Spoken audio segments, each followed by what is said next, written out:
D23 and Walt Disney Imagineering are pleased to present Radiator Springs Reality, Imagineering Cars Land for Disney California Adventure.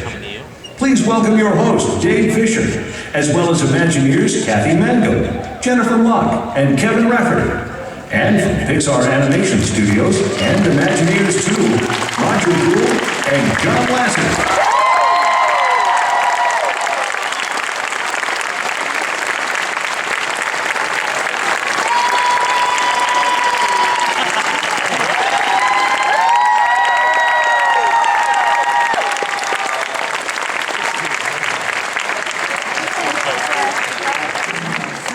Welcome to Radiator Springs Reality, everyone. My name is Dave Fisher, and my job here is to herd a bunch of cats. Because if I'm not up here, these guys are going to talk until about 5:30 this afternoon. As much as you love it, we have a couple more presentations in stage 23 today. But for the next hour, you're going to hear a lot about Radiator Springs Racers and the entire Cars Land. And by the way, I hope you've been down to the Walt Disney Parks and Resorts exhibit, because if you're there, you can go to Mickey's of Glendale and you can get your own Cars Land shirt. Exclusive this weekend only. So anyway, you're not here to listen to me, you're here to listen to them. So let's get started with Cars Land. And John, you want to kick it off? Sure. Hi, everybody. I have the coolest hard hat in the history of construction. This hard hat was personally painted for me by Chip Foose, so it's really Ramon's paint job. And this lives in Kathy's office under lock and key, because this is very special. There you go. Take it back to your office. So, Cars Land really, Cars Land is the origins of Cars Land really comes from the idea of California Adventure, when we needed to do something to it. I mean, I'll be honest with you, when it was not up to the level, for my mind, of a Disney park. It didn't have quite the theming and all that in it that it should have. And when I was made Chief Creative Officer, and then also Bob Iger asked me to step in as Principal Creative Advisor for Walt Disney Imagineering, it was one of the first things, because being a Jungle Cruise skipper, growing up in Whittier, California, coming here all the time, Disneyland is just such an important part of my life, and it's so important, I think, for all of us. And I really felt that we needed to do something with California Adventure. I mean, I love the idea of another park there, but it needs to have a sense of place that like a Disney park has. When you walk through that tunnel underneath the train station, you are transported. You walk through the Adventureland sign past the tiki room, you are transported to another place in time. Through the castle, you're transported. And that's what's so special, and I think part of why we all love just to be at Disneyland. And so that was really the philosophy of coming in for all of us, coming into what are we going to do, with this park. We need to bring that back to Sorry. Oh, yeah, I'm talking. And that's John Lasseter's hire. They surprised me with naming this character. I did one line in Cars 2 with this character, and they named it John Lasseter's hire. So that's my character. And so we wanted to take a look at this, and one of the things that California has is this incredible car culture. And it's one of the inspirations that I had in my life, excuse me, in thinking about wanting to do something with cars as characters, because I grew up in Southern California, and I love cars. I love every aspect of cars. This is Roger, excuse me, I found this picture of me, my brother, and my sister in the back of our 62, that's me with my Casper. It's the origins of Woody, the upholstery came from my Casper, I still have it. And so this is a back of when we got our brand new 62 Impala station wagon. My father was a parts manager at Chevrolet dealership. And so I grew up in the car dealerships and cars being, I just love cars and everything about cars. And so that's when we started creating this idea of cars being alive and there's no humans, and we came up with the movie Cars. And so while we were working on this, we really started I was finishing up Cars when Disney bought Pixar and I became Chief Creative Officer. And we started talking about California Adventure. And it really led to, we got this movie, we got this land, this whole new park that is California based, that is like car culture and everything. It seems to make perfect sense to kind of to have something here. And so that's what really started the dialogue with kind of getting, is there something we can do with cars in this land? So what we're going to do now is, before there was Cars Land, there was another idea that Imagineering had been working on. It was sort of a combination of the car culture of California and this new movie that Pixar Animation Studios was working on. And to tell you about this, we have our concept writer, senior concept writer for Imagineering, Kevin Rafferty.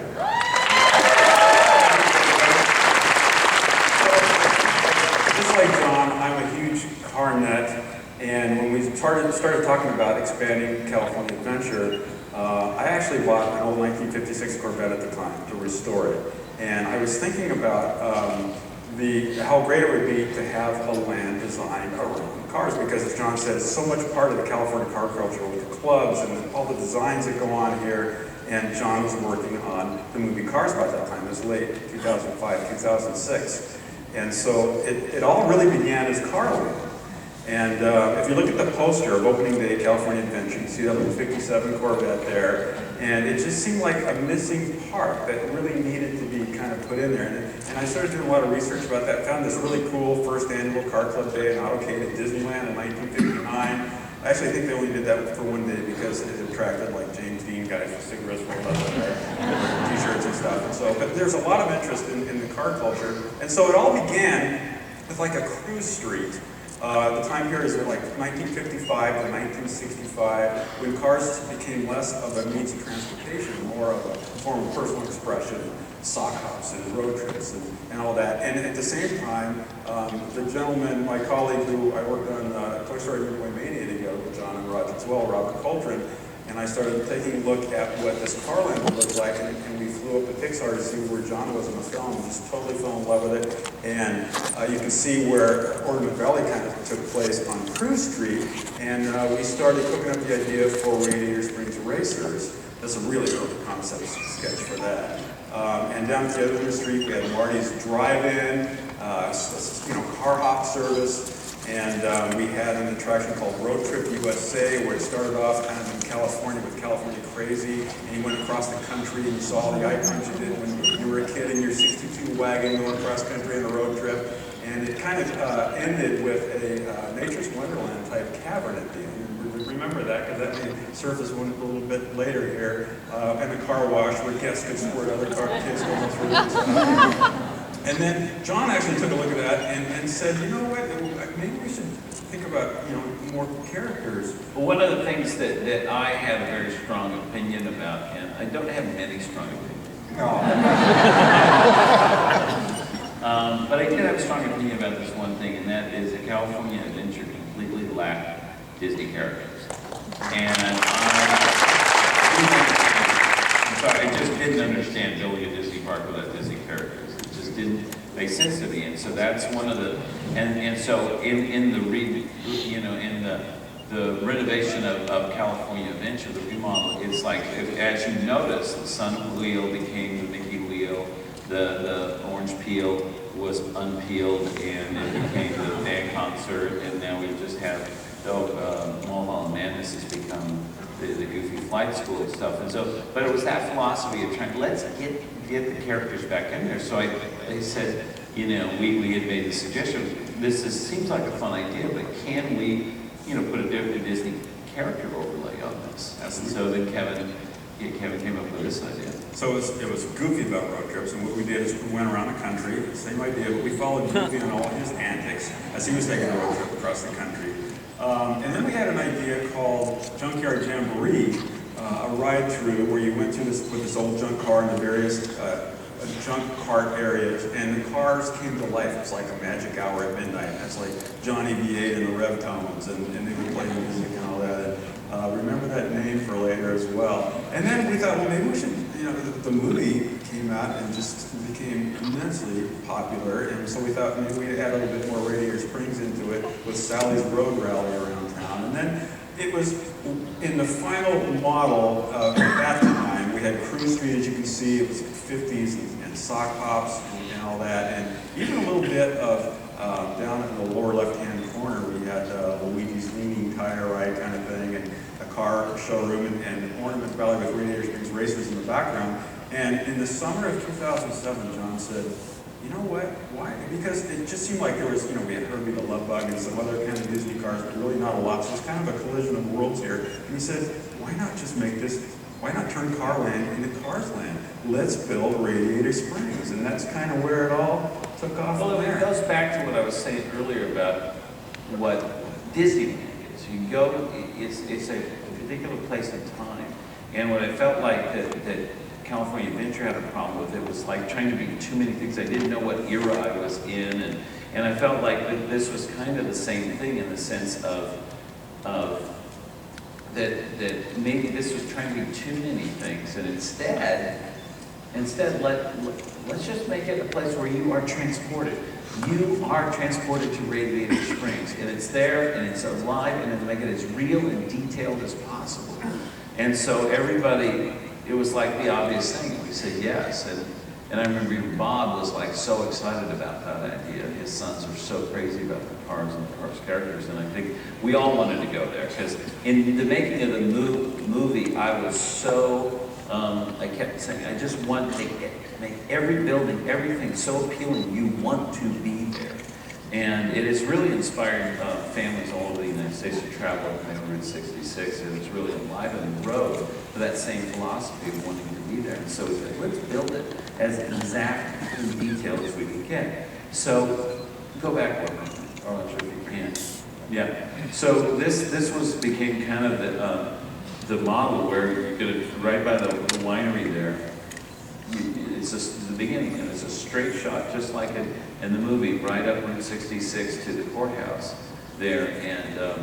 And as you come in, you'll see that it's nearly identical to exactly what's in the movie. There's a couple of buildings that we had to work around, but they've been designed beautifully to fit into the environment. But it's exactly what's in the movie, in the right order. And so this was going to be a new land. It's not a new attraction, a new land.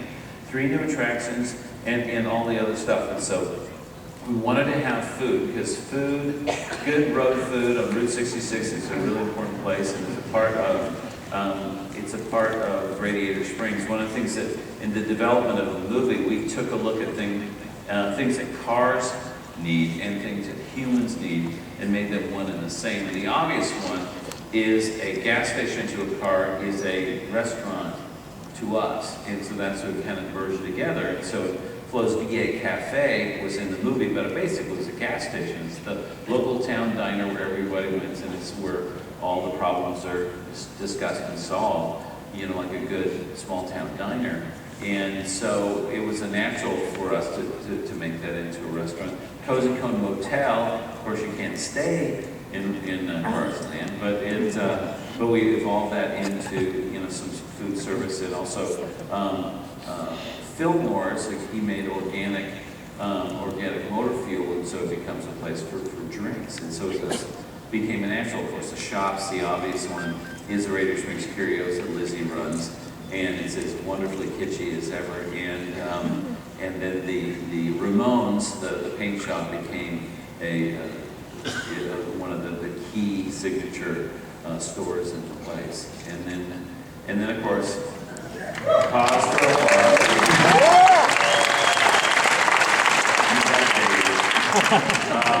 Isle just take a moment to say, as a child, this was my favorite ride at Disneyland. I dreamed about it and I look forward to riding it all the time. And I'll never forget, I was so little, I was too light for it. And my dad had to ride with me. We kind of sat sort of in the middle and everybody bumped into us and stuff, you know. But I'll never, ever, ever forget it. And the sound, I mean, those who remember it, there's a particular sound to it and the feeling, oh my goodness, it was so special in the way it moved. And I think this has been one of those phenomenally, it's that carrot that Imagineering has always had in front of them to try to figure this out again, because it failed it. So the amazing Imagineers came up with a engineering solution for it. And so we decided to make it Luigi's Flying Tires. And I was so confident. We have some pictures later you can see, but it is one of the most cool and impressive rides. So it's like a gigantic air hockey table ride.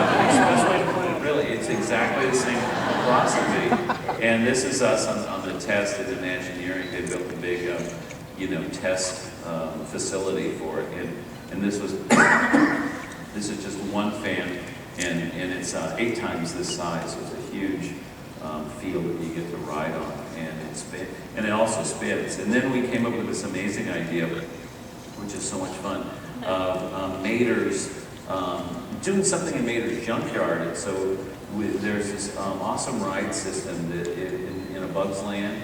It's the Ladybug Boogie, and it's this kind of figure-8 thing where it hands off, and Disneyland Paris, they did a little Cars ride where you kind of go around in this where it hands off. And so we had the idea to don't ride in the things that in the object that's attached to the ride system, but you remember those great whip rides that like Coney Island and Pennywood and Pittsburgh have? And so why don't we ride in the trailer? And so we had the idea that you're riding behind a baby tractor, and you're in the trailer, and he whips you around. And I think Roger has a little video of that we had this test thing. And it literally, it was in the parking lot of Imagineering. They tainted the size of the circles that you'll go around. We just were towed by a real tractor. And they built this simple thing, but look at how fun this is. The most fun rides. Go back and play with it. Honestly, so one of the, it's just, when you ride it, you look at it and go, oh yeah, this is fun. When you ride it, it is really fun. And Ladybug Boogie just goes in a figure-8. And so what they've done is they've doubled the size, so it's 4 rotating platforms that you get handed off. So you're going to be whipping all over this place. And it really has a sense that the baby tractors are just taking a sort of crazy ride through Mater's junkyard. How many tractors, Kathy? 22. Talk a little bit about the music. That's really fun. Yeah, so we decided to make sure that and Kevin came up with this great name, Mater's Junkyard Jamboree, and so we built this gigantic jukebox out of car parts, and it's hilarious. We got Larry the Cable Guy doing the voice of Mater, and he just, it's so funny. It's almost like a sort of a square dance kind of thing. It's big hoedown, and it's hilarious. Like writing these original songs for Mater to be out there encouraging everybody, and the little tractors all going around. And it's so full of energy and stuff, and it's really, really fun. And what's going to be exciting is the queue area. We were able to keep in the farm area. If you remember, there was these kind of sheds that people didn't really see. Well, we're actually saving those and using those as the shade for the line, the queue. And so it'll be all full of memorabilia. You know, every inch of Cars Land is being covered with stuff, because that's the way. And Mater's junkyard. So it's all memorabilia from all his tall tales. So Mater's tall tales. So you'll see, his bullfighting hat and posters, and so it's gonna be fun. So we have lots to look at. So, Is there a big ride? yeah, tickets. Yeah! Hey,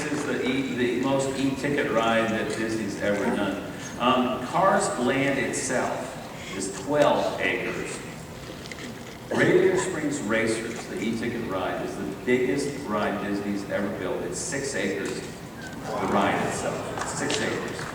It's amazing. So one of the things that at very, very, very early on in the development of the movie cars, I had gone to Florida and I rode, and one of the things that I've always felt like was missing is some way to do a storytelling ride, a dark ride, and combine thrill to it. Now, we all love in Pirates how that drop goes, there's a little bit of thrill to it. But we don't really have that many storytelling rides excuse me, that has the thrill, you know, a real thrill ride is part of it. And then I went to Florida and I rode Test Track. And Test Track, the ride system for Test Track to me was so exciting. And I kept saying, this is it.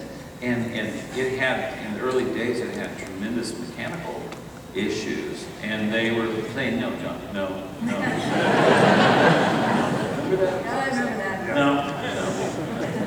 And then all of a sudden one day, I love Imagineers, and they go, I think we solved it. Thinking about it, you know? So, but I always felt like that would be the greatest ride system for a Cars ride, because you can have storytelling. Storytelling and thrill. And so out of that came the idea that you get in a ride and you start with that drive with Sally, where you go up by a waterfall and through the trees and stuff, and then it takes you into Radiator Springs. And now this is where all the cars are alive. And you've seen downstairs in the Imagineering section, red, how there's a full-size red with the eyes moving. It's just fantastic. And so you come in, and you're coming into town, the sheriff slows you down, and then he tells Mater to take you, to escort you into town. And everybody's real friendly, but Mater wants to take your tractor tipping first, so you go tractor tipping. And then he says, watch out for Frank. But Frank comes and scares you, and you drive really fast to get away from Frank, and he brings you into town. And all of the townspeople are there, welcome you, and then with Sally and the Queen there, and the car in front of you will go into. One car goes into Ramon's to get a new paint job. There's a really great effect with that, and then another car, and your car will go into Luigi's, where you get new tires for the race. So it's kind of fun because you might go on one ride, you might go into Ramon's, and one ride you might go into Luigi's, and what that does is it comes out, as you come out, then you're side by side with the car ahead of you, and then Doc is giving you pointers, and then Luigi and Guido say go, and you take off, and we're going to go about 40 miles an hour. Yeah, we top out 40 miles an hour, and you'll see later in the photographs, I mean, these banks are really steep, and there's these great camel hump, and the thrill of this thing is unbelievable, but you go 40 miles an hour. And so this is the inspiration was Test Track, because Test Track, I think, goes about 60, but we've got the really steep bank turns in these camel humps. And Well, I noticed in those races, you never know who's right, it's side by side, which was really, really fun. And so we started with basically saying Test Track vehicles, and this is Jerome Ramp, who's our sculptor, and Andrew Schmidt, who's one of the key modelers that worked with on all the Cars movies. And so we were very limited with sort of the car as far as like what we could do, but we really worked hard to turn it into a character. And we have like how many combinations of colors in cars? Well, we've got two car styles, and Two car each styles. style One's has... like kind of like a Ferrari-like, and the other one's like a convertible. Right. Like. And each style has 4 different colors. We've got 8 different colors, and we're matching the eye colors and the mouths. They all have smiles. Some are female, some are male. So they all have their individual personality. Yeah, so we tried to be as, you know, so it's not all the same character, because in our minds, these are all characters that you're writing in. And so we wanted to be as varied as possible, so it's not exactly the same car. And so it'll be really fun to see, you know, as you're in the Hue area lining up all these different color cars, you know, coming through. It's going to be really fun. And you know, it's not just about, you know, the characters in the buildings in the town, but it's also about the environment. And one of the key things about the environment, you know, all around is this magnificent vistas of the rock work that was so inspiring. I go to Lake Powell every year. I have a houseboat. My wife and I, our family have a houseboat there, and it's one of the great inspirations for Ornament Valley and Radiator Springs is that southern Utah. And look, and Phil Cohn, the production designer, got him and Bob Pauley, the production designer for cars, that involved in working with Imagineers, because we wanted to get the rock work to be as beautiful and really make it feel like Radiator Springs. And so they had taken trips down to southern Utah. And you see there's a guy poking his head with a baseball cap up over the Cadillac range there. And that is Joel Gournet. And he is, Joel is one of the most amazing sculptors. He did the Tree of Life in Animal Kingdom. He also did the big volcano caldera in Tokyo Disney Seas, and he is one of the most amazing sculptors. He can do rocks beautifully, and so he's a fantastic guy. So he is so enthusiastic, and he really, Billy and him really started working together on this gigantic model, and then it went on to what you're seeing growing out of the ground. Mm-hmm. Yeah. So if you've been to Disney California Adventure for the last few months, anybody been there the last few months? You see this little project going on there. It's about 12 acres. To give you some perspective on this, back in 1954, 1955, it took Walt Disney 1 year and a handful of days to build Disneyland. We broke ground on Cars Land 2 years ago. July, yes. In July, and we have another year to go. This is an amazing project, huge scale. And one of the people that's keeping this all together is its executive show producer, and so here she is, the woman who is just running, Kathy Mangum, who's going to give us an update on where we are.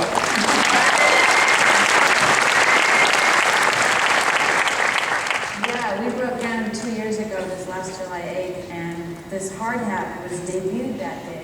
And here you see it sitting in a certain piece of equipment. So John got to scoop the first bit of old Disneyland parking lot for us. He broke ground. And here's what we've been up to since that time. It got very dark. First the sun went down. We're only working at night. Yeah. Loading up. I don't know. Good run. Good run. We can bound. It's been too long here. Should I push the button again? No. Oh, here we go. Try it again. I didn't do that. There we go. So this camera is up on the Tower of Terror. If you look up on the Tower of Terror 8th floor balcony, you see our little camera. And we've had it pointed at the site ever since groundbreaking. You see we're working pretty fast. Here's all 12 acres. There was D23. What you see in the foreground forming is the pit for Luigi's Flying Tires. Looks like a giant swimming pool. Yeah, yeah. It looks like a swimming pool. And then off beyond it, you see the mountain starting to come together and the ride track starting to get laid out. Here the steel has come up. The structural steel for this is just phenomenal. And then slowly but surely, as you see the lid coming onto Luigi's, you also start to see plaster now coming across our mountain. Buildings being built. Buildings are coming up in downtown. What's really fun about this video is that you start to see the plaster and the color. You see we're working from west to east, sort of following ourselves along and working our way out. We're trying to complete the mountain, especially the part close to the ride track, by end of this coming up week, because we start ride testing August 25th, which is this coming Thursday. So we are making very, very good progress. There's a Radiator Cap is coming up. Trees are starting to go in. Can't believe it only took Walt a year. So here's some, we should all chime in, because we did a big walkthrough about all this on Friday, but this is Mater's Junkyard Jamboree, what it more or less looks like today. It's going out into what was the old farm. You can see his little shack there. It's hilarious. We were looking at it the other day, and it's this beautiful, beautifully built piece of structure, this little cabin that's completely leaning to the left. And we saw some carpenters out there trying to, remember, they were trying to make carpenters, it's either straight up or straight there. They don't, it's like this leaning thing. They keep saying, we could make it straight. But the amount of engineering and complex construction to make something look old and saggy is amazing. But it's the level of detail that you're going to see in this park is just unparalleled. And you're seeing some of the turntables here in the bottom of the picture. So this is what we're talking about, yeah. So you won't see, that's covered, solid.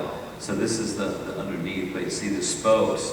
At the end of each spoke is where a little baby tractor will be. And then as it goes around, it's timed to where then it hands it to the next spoke of the next wheel, and it goes like that. And it's a fantastic ride system. Here's a view down our Route 66. You're standing at the four corners of Radiator Springs. So on the right, that's Ramon's House of Body Art, which, as John said, will be a merchandise location. On the left, you can see the tire finials of Luigi's Flying Tires, Luigi's Casatilla Tires. And at the end of the street here, the white frame steel that you see, that will be our courthouse. We held that out of construction late deliberately for construction access, but now that's coming together. And then off beyond that is our Radiator Cap, and beyond that the Cadillac tail fin. So it's just a beautiful view. This is a very wide angle lens, so it's deceiving because when you're standing there, you cannot believe how big the rockwork is. I mean, it towers above you. You really feel like you're there. Here's a building that we're making look saggy at great expense. This is the curio shop. This is Lizzie's curio shop.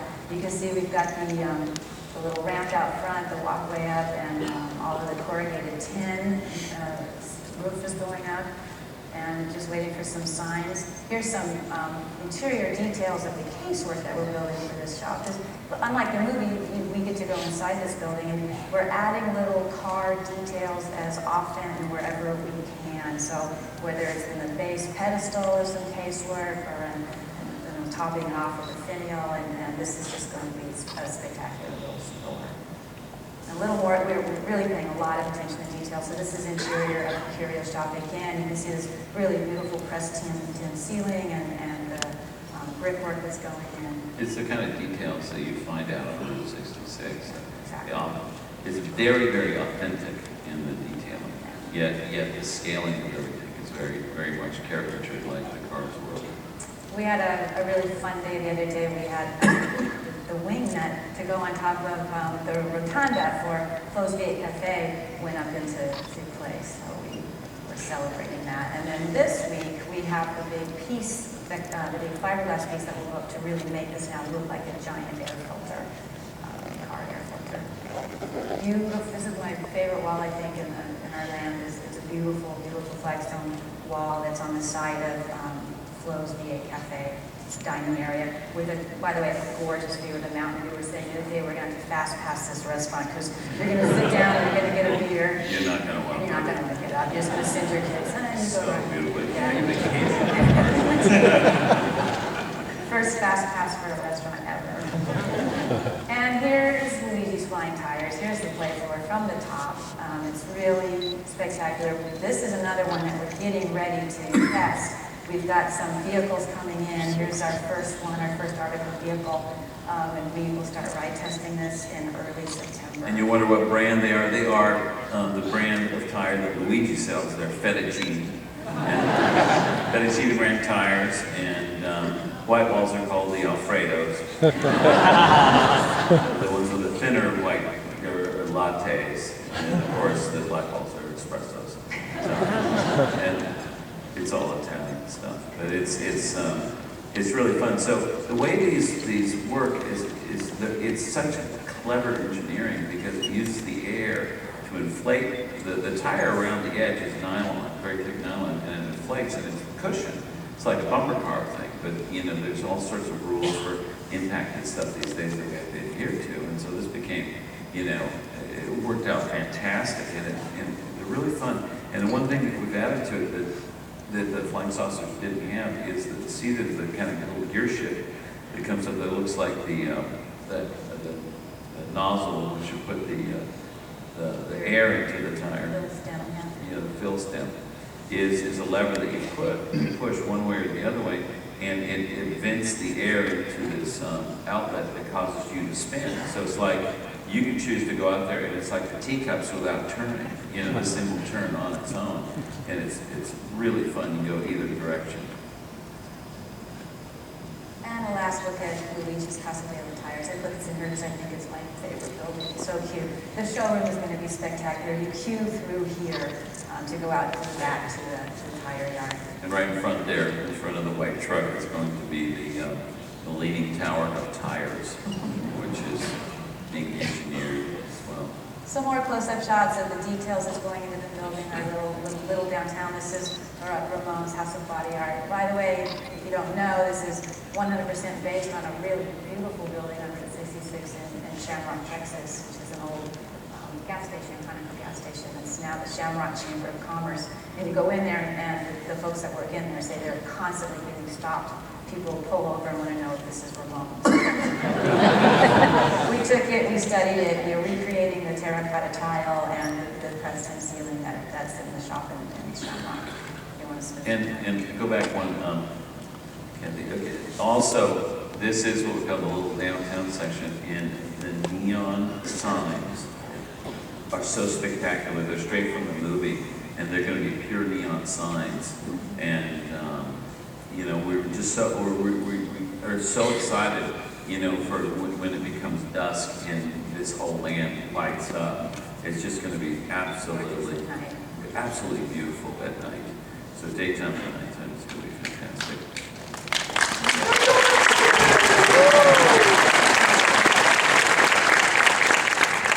We just can't stand it. It's like, run. We just go there and it's like, Oh, it's so fun. Every day you see it, you can tell it's just one step closer to being done. You can't say enough about this mountain. The mountain is so spectacular.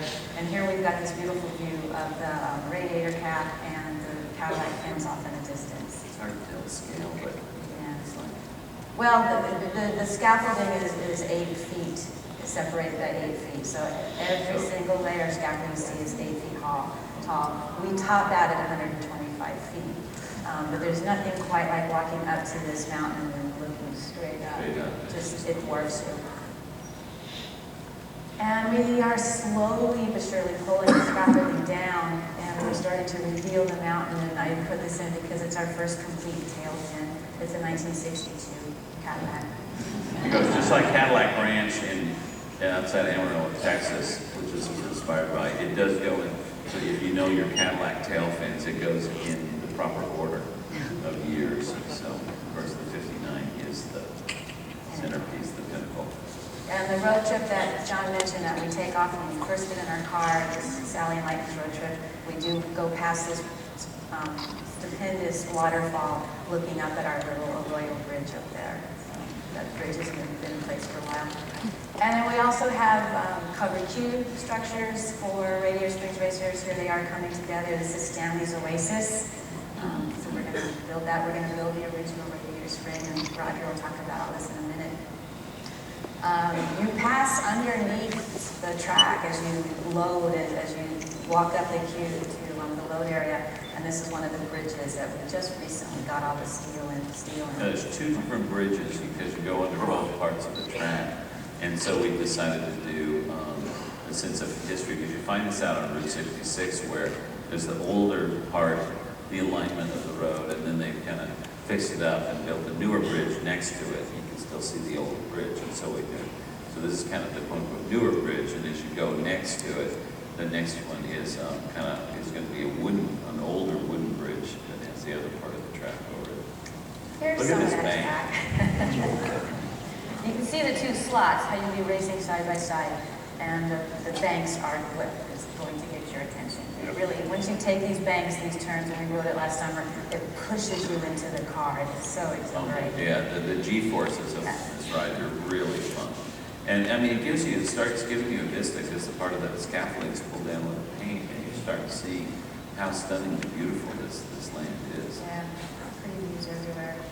And our last show scene is an area that we're calling Tail Light Caverns. And here's one of the tail lights. We're starting to plaster up to them.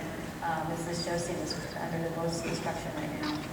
Tail Light Caverns, that was going to be just this beautiful, spectacular area where you come in and all these tail lights are glowing from classic cars. And it's really neat because in the daytime, you'll be able to see a lot of the rock detail, and we're doing the chrome as kind of like mica, or sort of like shiny sort of minerals and stuff, and the lights are kind of glowing. And then at night, it's all dark, so you see the tail lights glowing. So it really will have a wonderful difference from day and at night. So these rides, it's kind of like Thunder Mountain, where it seems like a different ride at night. And I think that Radiator Springs Racers, is really going to have this nice quality of two different senses about it. Because I think what's fun in the daytime, you'll be in the show building with all this, and then when you take off, you go shooting through this tunnel and you're out. And it's like the bright light of the desert, Radiator Springs is going to, or the valley is going to it's going to be really bright, but at night it's going to have this gorgeous lighting all around the rock work, and it's going to have a really different feel from day and night. So that's what we are today. So Anaheim is a semi-arid place. Radiator Springs is in a desert.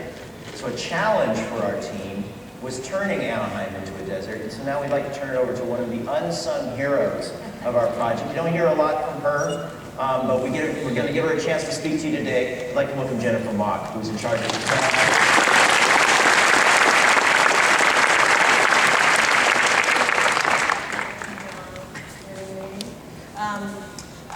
The landscape is an integral part of creating immersive guest experiences, and Cars Land we hope we deliver. As we master plan the land, we saw,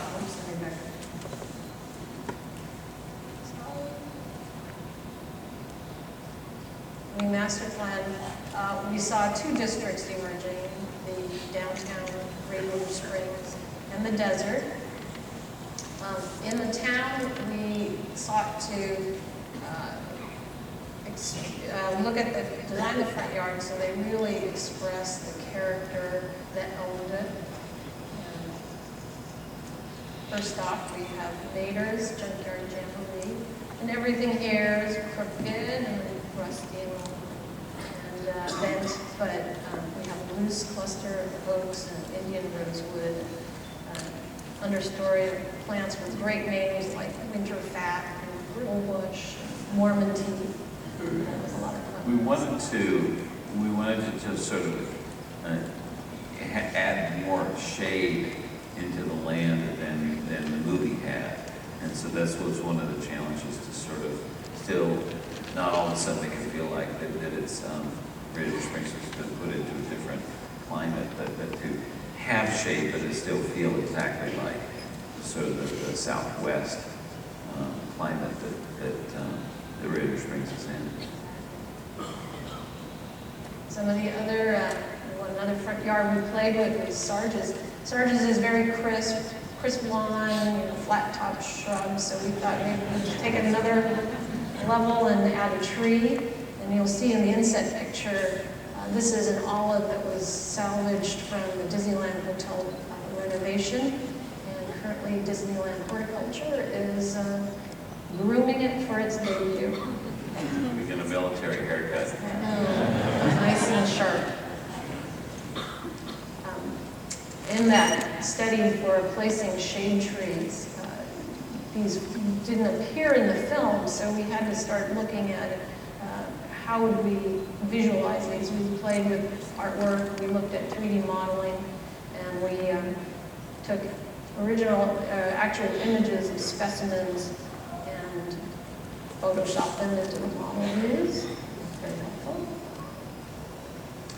Flows is very stylish and swell, and we took Palm Springs as our inspiration for a very modern plant palette with Mexican blue palms, Palo Verde, desert spoon, blue agave, and silver torch cactus.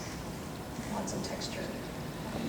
Luigi's doesn't really have a front yard, but we imagined its backyard to be an Italian garden tribute to tires.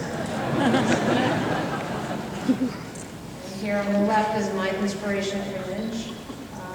The center image is the planters that are carved like tires, and they'll be alternately planted with olives and Italian cypress. We have I call them tire poodle topiary to now be featured in this garden. And now to build a desert in Anaheim, yes, we had a lot of research to do. Oh, I'll go back up for a second. The climate isn't quite desert, but we went through lists of Southwest desert natives, California natives, and similar species. And along the way to buying almost 500 trees and cactus specimens, you find yourself in some very interesting places. This is in northern LA County, so it's not too far, but it's an amazing collection of cactus and found art, amazing tool collection. And some of the folks that helped us, my tree broker on the left, and some vendors who've been in the business for a long time, and everybody comes to this family for cactus. And somebody you may recognize on the right, made out of horseshoes.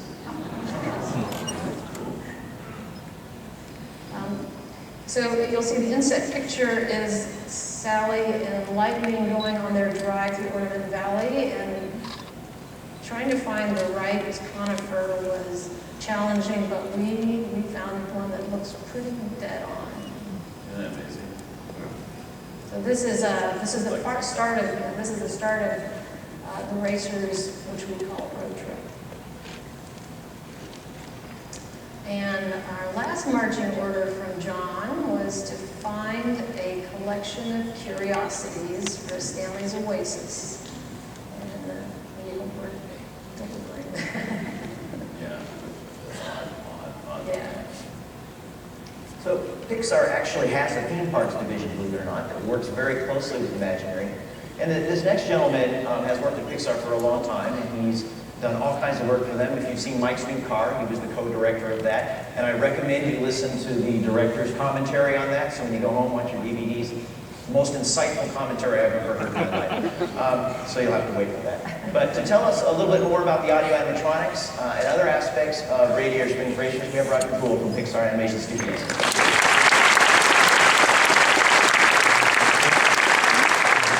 One thing about Imagineering is so fun is we have to do what John talks about as the goal for every one of our films. That our film should be so coherent, should be so believable that when you finish watching a movie, you believe that the characters and the worlds live beyond the boundaries of film. And that's what we're doing here. We get to literally bring the film out of their world and into our world.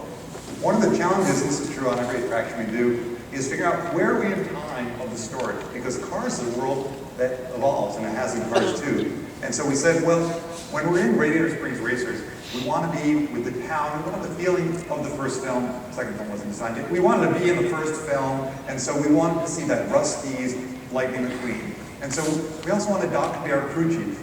And knowing that he's passed on by the second film, that placed us in what we call Cars 1.5. Out in the land, you're going to actually get to meet and greet with modern Lightning McQueen, Cars 2 Lightning McQueen, with his World Grand Prix styling. And so out in the land, we're in a post-Cars 2 world. And Cars 2 world is going to continue to evolve and grow, and so that'll keep going as well.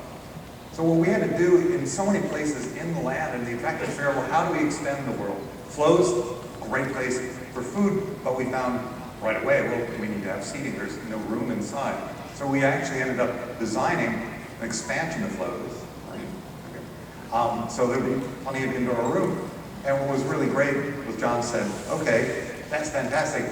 Wait, so that's at the end of the first movie, the town has revived because Lightning has moved there and they've got a lot of new customers, so sure, flow would expand. In fact, these are pictures from the Cars 2 model because John said, well, let's put that in the Cars 2 movie because that's in that same time period. So it was fun that the Imagineering design actually ended up in the film. Inside flows, well, what's your story? And so we created this fantastic story of, well, you probably didn't know that she was part of a girl group in the 50s and 60s, Flow Motor Cars. And there are a lot of great... She was a true show car. Yeah. And she had hit records, and gosh, maybe you're getting to see some of those album covers and some of those song titles, and it's really fantastic. We also knew that we needed to go into Ramone's and see Ramone at work, because in Radiator Springs Racers, as John said, we can get a fresh paint job. So if you want to know who Ramone is, you just need to go to Chipusa's shop. So we went down there for research, and it was fantastic. And he pointed out that he uses a green tape, which he didn't even particularly think much about, but he says there's a big market in South America where they see his show, and there's a big market for green tape. So we designed Ramone's shop, and we designed his control booth where he's actually going to control the system. And if you look on the back shelf, there's the green tape. And so we designed this for Radiator Springs Racers, and then John worked in the scene in the film, Cars 2, where you needed to see Ramone's shop. And so that same fantastic color system ended up in the movie, and it's so good. It's the best in the world. In fact, it's the World of Color custom paint system.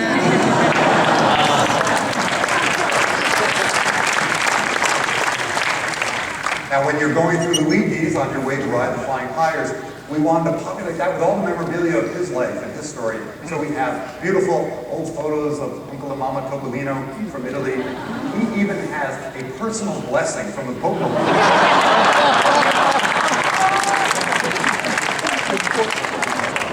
So you're going to feel absolutely at home when you're there.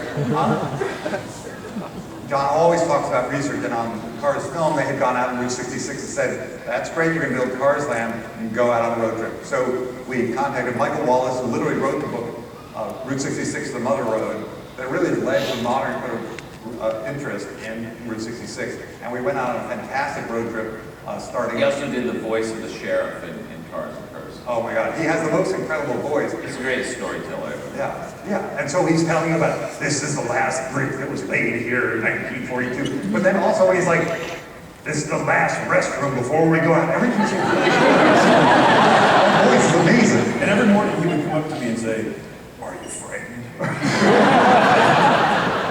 love this bottom picture because Michael was pointing something out and not one of us is looking at it.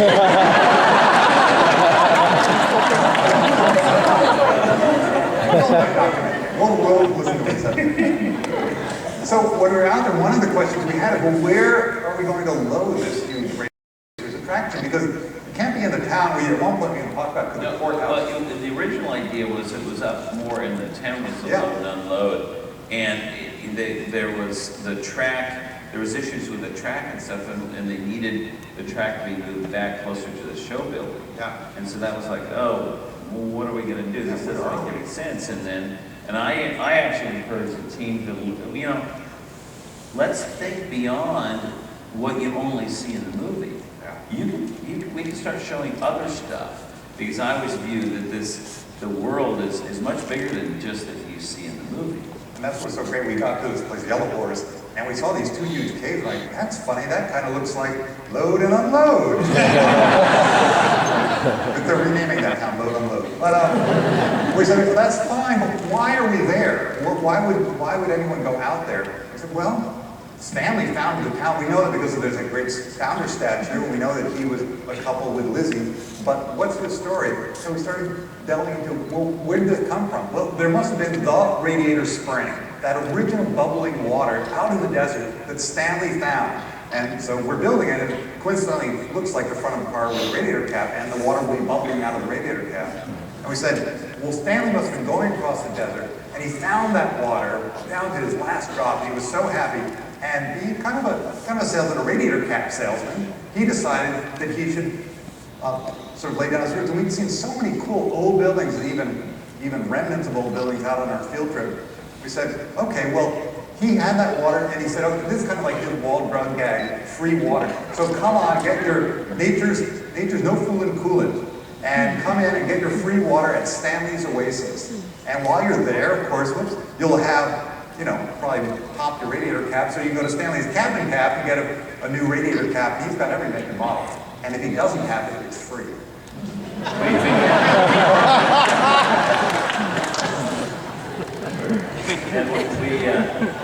This was, you know, when we were thinking about, as we were developing the first movie, we came up with a whole backstory of the town, that Stanley, a steam-powered car, was coming across the country, you know, and found this spring, and he decided that he saw other cars coming by, and the desert was so hot that they kept blowing their radiator caps, and so he just decided to stay there and sell. It's a deleted scene from the first movie. I mean, we didn't just invent it, but no, it was a deleted scene from the first film where they actually. So I dug it up and showed it to everybody, and then in fact, there was an early drawing of his Tabby Cat, the shack that had this radiator.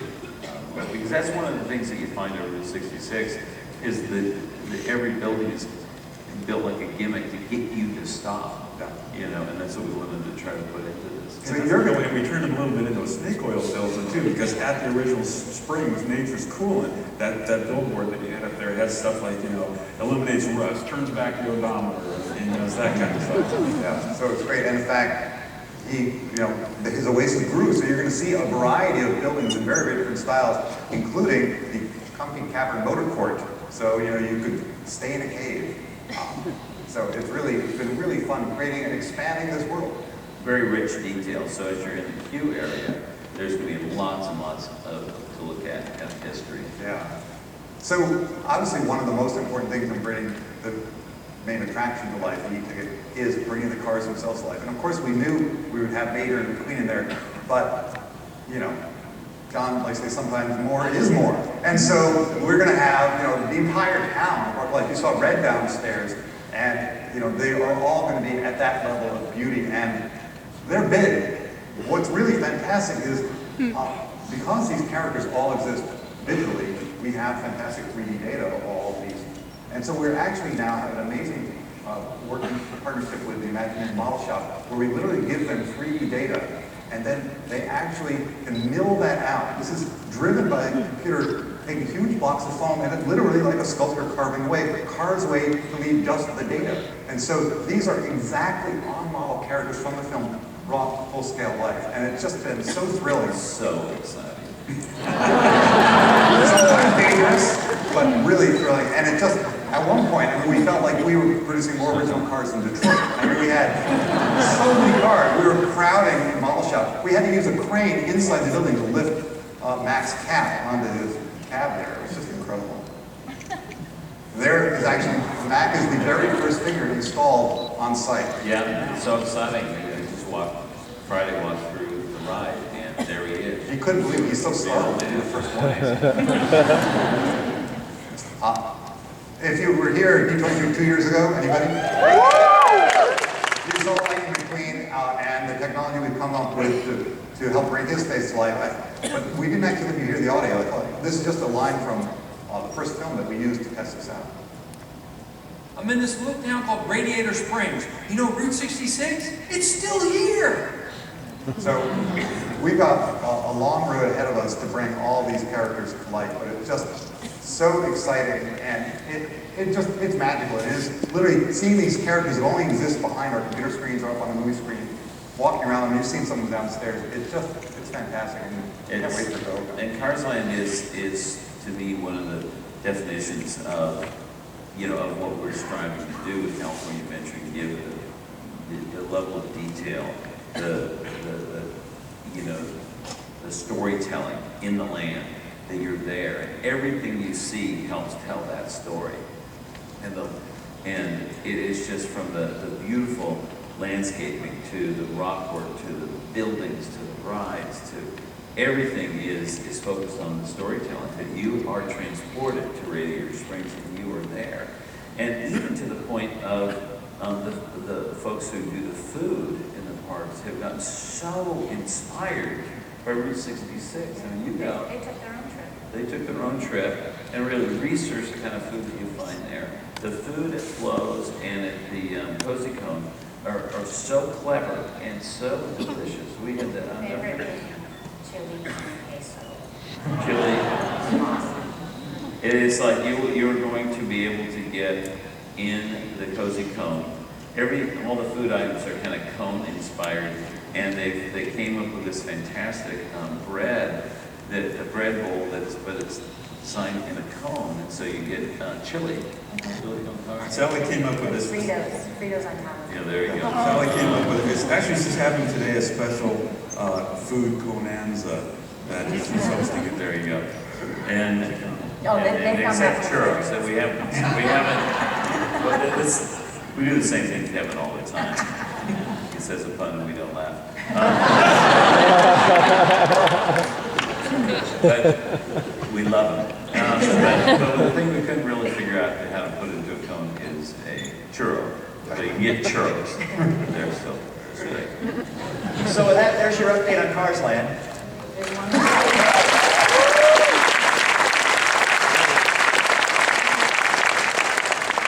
But wait, there's more. We're going to go from the deserts of Radiator Springs racers to the jungles of the world now.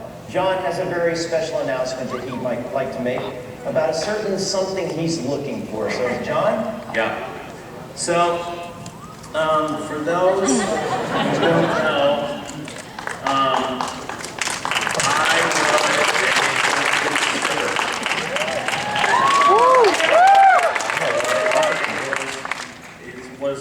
it changed my life, and I mean it taught me about comic timing. It was one of the most fun things I've ever done. And, you know, I would still be a Jungle Cruise skipper if I didn't get hired as an animator at Disney, you know. And because I just absolutely loved it.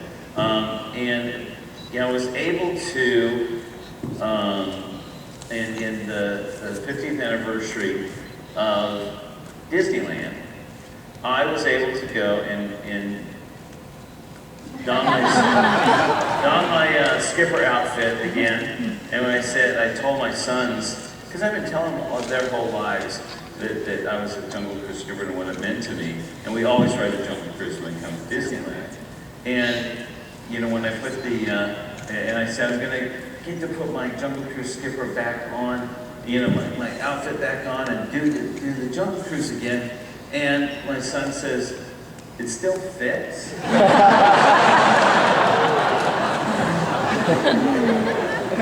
No, it's a different one. My little one was like, it was really funny. And but I have this great picture, you know, a number of pictures of me there in 2005 at the 50th, and it was so special to me to be able to do that. The problem I have is that I don't have a picture of me in 1977 and 1978 when I was a Jungle Cruise skipper. So today we're announcing a contest. And this is very, very special and very kind of important for me because this is such an important part of my life and I don't have a record of it. I remember a lot of people taking pictures of me. All like that out there. So today, we are announcing a contest for you to dig through your old pictures and try to find a picture of me from 1977 and 1978 of me as a Jungle Cruise skipper. Are those just the summer months, or what months were you thinking? Yeah, so to be specific, I was trained in Thanksgiving of 1977. I worked Christmas, the holiday season of 77. I worked Easter of 78, grad nights of 78, and through the summer, partway through the summer of 1978. So it was really kind of like about a 9 month kind of period. I was a sweeper in Tomorrowland the summer of the Space Mountain Open, which was 77. So, but it's a Jungle Cruise picture that we're interested in. Now, Pixar invented digital compositing.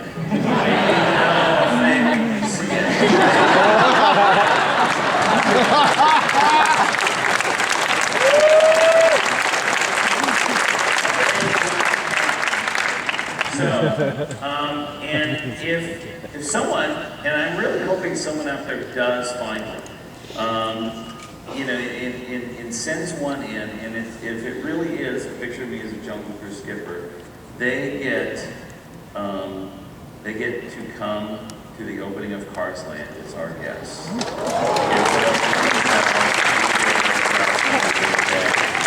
know, and it's going to be really be a VIP guest of there. So that is the prize that you win, which is extremely special. Well, that's a good question. I will. That's it. They asked, do I have a picture of what I looked like back then? And so I will dig through my stuff and find a picture of myself around that, and we'll post it on johnofthejungle.com, so you know what I looked like back then. And so anyway, that is sort of fun. It'll be on the this website also. I think that On Facebook as well. yeah, it is on the Facebook page. On the Jungle Cruise Facebook. Yeah, Jungle Cruise Facebook page. So we are very excited about it. I'm very excited about that because it's such a truly an important part of my life, and I'd love to have a photo of me. So anyway, that is our contest, and I think it's pretty fun. And if you win, it would be great. I'll be very thankful.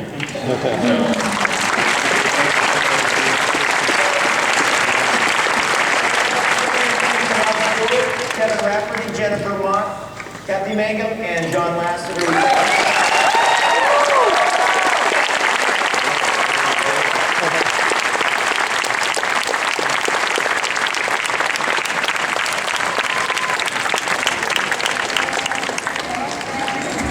Ladies and gentlemen, on behalf of Walt Disney Imagineering, thanks for joining us today in Stage 23. Enjoy the rest of your stay here at the D23 Expo, and be sure to visit the Walt Disney Parks and Resorts exhibit